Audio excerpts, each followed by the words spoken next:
Hello substreamers and welcome back. I must say a belated Merry Christmas and a Happy New Year. The team here at Substream have had a little break, little holiday. We've been to our respective lovely places to relax and unwind and take a much needed week off work. So thank you for your patience. We've not met our posting schedule recently as we took a bit of a break. So thank you for coming back and let's get this year off with a bang. Amazon has entered the car selling game. Yes, observant users in 48 US states may have noticed recently that when they visit Amazon's website, they can buy actual cars, entire cars from Hyundai. Yes, that's Hyundai, not Hyundai or Hyundai or however it's said. I know in the UK people say Hyundai, in American Hyundai, but it's Hyundai. I hope. I hope I got that right. I did double check. Anyway, so if Amazon's mega revenues of billions upon billions weren't enough, they're now targeting automotive sales with plans to roll out more brands in the future. Actually, Amazon and Hyundai have been partnered for quite some time. Anyone who owns a kind of a newer model Hyundai will know they actually have Alexa built into the car. So what did Amazon say about this new news? Well, here's the quote. It says, "We're partnering with dealers and brands to redesign car shopping, making it more transparent, convenient and customer friendly. We're excited to have Hyundai as our exclusive launch partner and look forward to welcoming more brands and expanding our selection to customers as the program grows. It's still early for us and we welcome customer and dealer feedback as we continue to add new functionality, expand to additional brands and iterate on the customer service." Now for me, I'm going to say personally, I think the biggest online purchase I've ever made in my life, probably about $3,000 US. The thought of spending $20,000-$30,000 plus on a car online, sight unseen, seems a little bit bizarre to me. Doesn't it seem odd to you?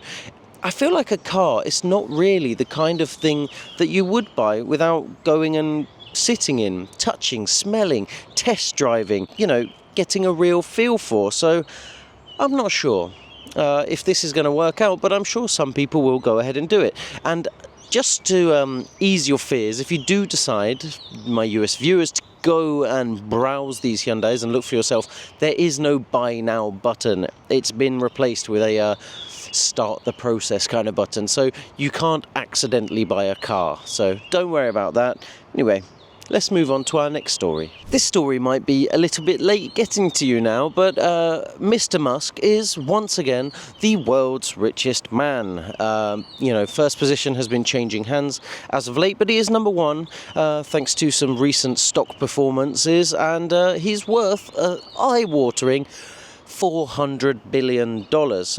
Yes, Tesla and SpaceX have both surged in the stock markets, and so yes, he's going to be feeling very flush. Tesla recorded an all-time high share price recently of $424.88, and it also made sense that his riches grew as SpaceX did. I'm sorry, flies attacking me. SpaceX is the world's most valuable privately owned startup, which is quite interesting. So all of this surge in value, if he decides to cash in and capitalize on it, should help Elon Musk's plan to colonize Mars, which he's been quite vocal about.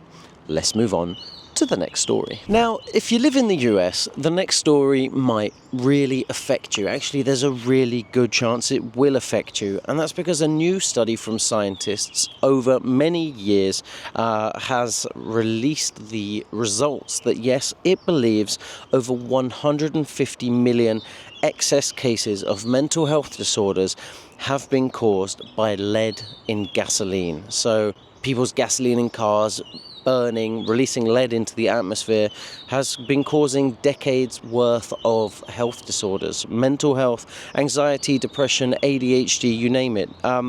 Yes, this study has been going on for 75 years, ever since they first kind of thought that lead might actually be damaging us. And despite that research been going on for so long, it wasn't until 1996 that the US actually banned lead, and its impact really began being traced on childhood blood levels, right? So they were already researching into it, but it became more of a focus at that time.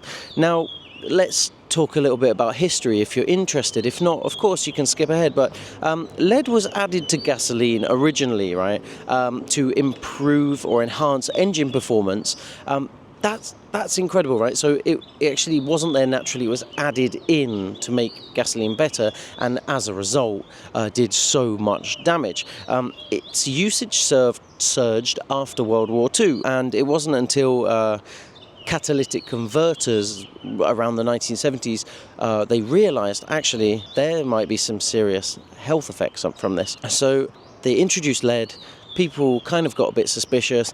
It ramped up, it got more common, then more health problems, and then they said, hang on, something's going on here, we need to start researching this. And despite actual awareness and early proof that it was damaging people, the federal changes took years to implement.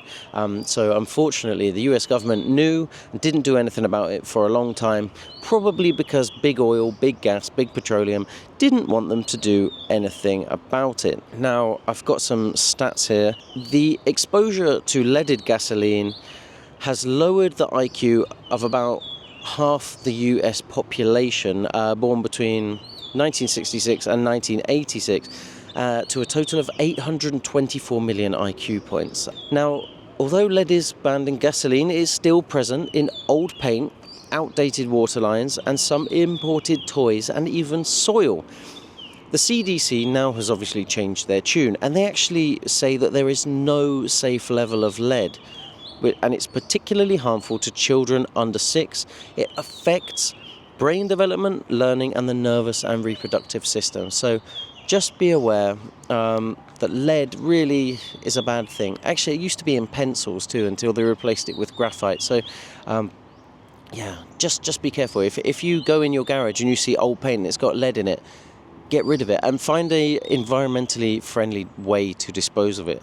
Your local council or authority should be able to advise you on that. Anyway, let's move on to the next story. Now, I'm sure you're all familiar with the Great Wall of China, and many of you technology lovers will be aware of the Great Firewall of China. Yes, China is one of the most, let's say, well-censored internets in the world at a government level, right? They don't allow access to Google, Facebook, and loads of other services. Now, Russia has taken inspiration from China, and they are planning to follow suit. So they've been testing a new system capable of cutting off access to the global internet. And early reports say that it doesn't just work very well, but it even blocks VPNs, virtual private networks. Some of you may even be watching this video on a VPN right now, and VPN users have not been able to circumnavigate these new restrictions, or let's say improvements in censorship from Russian infrastructure. They want a sovereign internet, that's what they're calling it. A recent report by NetBlocks revealed that the government of Russia is already trialing its capacity to shut down internet access in Dagestan. They're trying Dagestan first. So a local news outlet from Dagestan called Chernovik reported that their first trial block lasted 24 hours, and it also extended to Chechnya and Ingushetia. I have a quote here. It says, "Many sites, including ours, the Russian ones, don't load. Nothing works." It was reported that YouTube, Telegram, even taxi apps were not working. Local news sites too. Now, the Russian government has decided to double down on their efforts, and the Digital Development Ministry is planning to allocate about 60 billion rubles, that's $660 million, probably about 600 million pounds, over the next 5 years to enhance its web traffic censorship system. So this is just the start of things to come. If you're watching this from Russia, bad news for you, I'm afraid. The system is called TSPU, and it's domestically developed. The tools are created, distributed, and controlled by Roskomnadzor, the state communications regulator.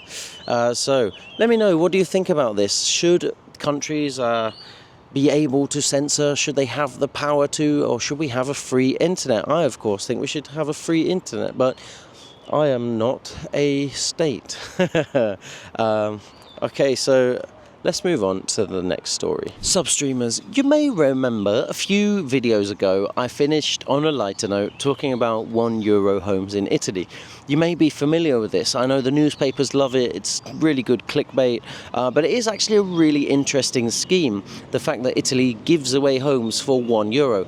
The problem, of course, is there's always a catch. If it seems too good to be true, it usually is. So, of course, you have to be careful.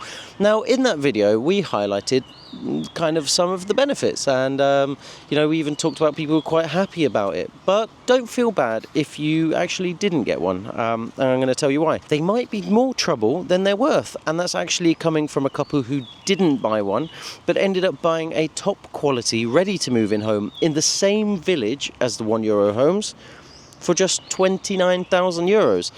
So of course it's 29,000 times more, but ready to move in. They didn't have to pay for any renovations, didn't have to do it up, they didn't have to get special licenses and permits and workmen and la la la. It's so expensive to renovate a house. Trust me, I know, I did it this year. So what is the catch? Well, actually, BBC and Business Insider both launched investigative research into these schemes, and they found that there are just too many risks. The structures are crumbling, they cost far too much to renovate, and each municipality in the scheme has their own stipulations for purchasing, which we mentioned before. Some of them force you to live there X months of the year. Some want you to get a local job, so you might need to start a local business as well as do the home. You might have a timeline for the renovations, and so on and so forth. It's just not ideal. These schemes, kind of tie you up in problems. What you really want is to just buy a house and do what you want with it, really. That's your liberty, that's your prerogative, and I think that, my friends, is where we finish this video. Who knows, maybe in 2025 you might be looking to buy a property. I wish you really good luck on that venture. I did it this year for the first time and it was a wonderful decision. So I wish you good luck for whatever you're planning to do this year, whether it's buying a Hyundai from Amazon, whether it's buying a home wherever in the world, or a €1 home in Italy. Whatever you do, good luck. Do it with heart, do it with intention, and have a wonderful experience. I want to thank everyone who subscribed in 2024. We started in January, so we're almost 1 year in now. We're coming up to our first birthday. We're still just a baby. Every subscriber counts. We love having you here. We love sharing these videos and cutting them together and putting them out there twice a week. And of course, for you, it's all free. And tell your friends. Please help us get more subscribers. We're aiming right now to hit 500 in the next few months so that we can explore all sorts of new community tools here on YouTube, and who knows, maybe even expand into other areas. With your support, we know we can do it, and we really appreciate it. So from me, Joseph, your presenter, sitting here getting attacked by bugs in the park, have a great 2025 and Happy New Year. Thank you for watching. I'll see you next time. Bye for now.